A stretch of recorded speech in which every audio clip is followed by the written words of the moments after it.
Day 20 of my weight loss challenge. இன்றைக்கி நான் weight check பண்ணும்போது என்னோடய வெயிட் பார்த்திங்கன்னா 69.7 கேஜி. நான் வெயிட் லாஸ் சேலஞ்ச் வந்துட்டு ஸ்டார்ட் பண்ணும்போது my weight was 70.8 KG. So I have lost 1 KG 20 நாளில். எனக்கு தெரியும் இது வந்துட்டு ஸ்லோ ப்ராசஸ் தான். Like I said earlier, slow progress is better then no progress.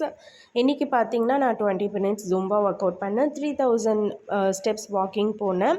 அது மட்டும் இல்லாமல் மார்னிங் சின்னமன் அண்ட் ஜீரா போட்ட வாட்டர் குடித்தேன். மார்னிங் பிரேக்ஃபாஸ்ட்டுக்கு பார்த்திங்கன்னா எக்ஸ் வந்துட்டு ஸ்க்ராம்பிள் பண்ணி எடுத்து சாப்பிட்டுக்கிட்டேன். என்னோடய டயட் வந்துட்டு பர்ஃபெக்ட் கிடையாது. சம்டைம்ஸ் கிரேவிங்ஸ் வந்துச்சுன்னா சீட் மீல் டே மாதிரி போயிடுது. Still I am very firm I should lose weight and have a healthy lifestyle. மதியத்துக்கு பார்த்திங்கன்னா ரசம், கேரட் பொரியல், சாதம் எடுத்துக்கிட்டேன். நைட்டுக்கும் சாதம், ரசம். அப்பா வந்துட்டு சிக்கன் பக்கோடா வாங்கிட்டு வந்திருந்தாங்க, அது எடுத்துக்கிட்டேன். This is all about my today's diet.